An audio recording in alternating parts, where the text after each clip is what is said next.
శోకమోగ దైన్యలోపకోపతాపనాశనం. కాలభైరవ స్మరణ ఇలాంటి సమయంలో కనుక తలిస్తే పుణ్యం. దేవరాజ్య సేవ్యమాన, చక్కగా ఇందాకట్లాగా తాళం చక్కగా వేయండి. దేవరాజ్య సేవ్యమాన పావనాంగ్రి పంకజం, దేవరాజ్య సేవ్యమాన పావనాంగ్రి పంకజం, వ్యాళయజ్ఞ సూత్ర బిందు శేఖరం కృపాకరం. దేవరాజ్య సేవ్యమాన పావనాంగ్రి పంకజం, వ్యాళయజ్ఞ సూత్ర బిందు శేఖరం కృపాకరం. నారదాది యోగి బృంద వందితం దిగంబరం.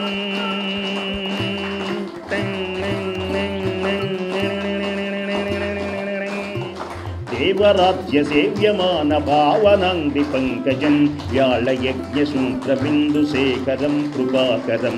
నారదాది యోగి బృంద వందితం దిగంబరం.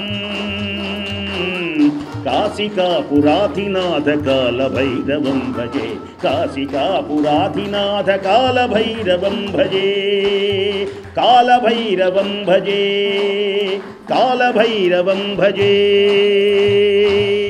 భానుకోటి భాస్వరం భవాబ్ధితారకం పరం, భానుకోటి భాస్వరం భవాబ్ధితారకం పరం. నీలకంఠమీప్సితార్థదాయకం త్రిలోచనం, కాలకాలమంబుజాక్షమక్షశూలమక్షరం. కాశికాపురాధినాథ కాలభైరవం భజే, కాశికాపురాధినాథ కాలభైరవం భజే, కాలభైరవం భజే, కాలభైరవం భజే. శోకమోహ దైన్యలోప కోపతాపనాశనం. నమ పార్వతీపతయే. పుణ్యమైనటువంటి అక్కడ ఇప్పుడు నేను నిదానంగా చదివాను, మీరు గుళ్ళోకి వెళ్ళగానే ఇదే గోల. ఈ శ్లోకాలు చదువుతారు కానీ స్పీడు.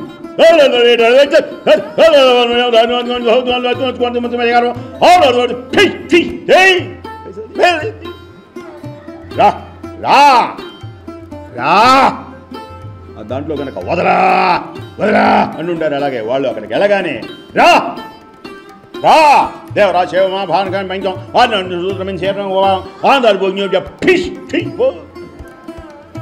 ఒక్కసారి ఆ కాలభైరవుని దగ్గరికి వెళ్ళి కనుక ఆ దండం పెడితే దయ్యాలు భూతాలు కొందరు ఉంటారన్నమాట.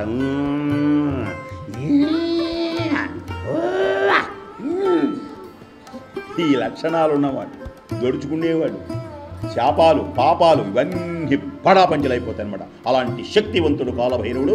కాలభైరవుని స్మరించుకుంటూ ఈ దివ్యమైనటువంటి మహాక్షేత్రం. ఇంకొక విశేషం ఏమిటి అంటే ఇక్కడ గౌడమ్మ దేవాలయం ఉన్నది. గౌడమ్మ ఎవరయ్యా అంటే ఈశ్వరుని యొక్క దివ్యమైనటువంటి సోదరి, మహాతల్లి. ఈమెను దర్శించితేనే కానీ కాశీయాత్ర పూర్తి కాదు అని పెద్దలు అంటూ ఉంటుంటారు.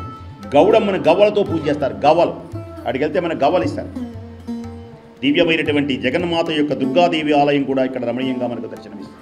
అనేకమైనటువంటి భవనాలతో ప్రకాశించే పుణ్యమైనటువంటి విశేషం ఇంకొకటి చెప్పి ఆపుతాను.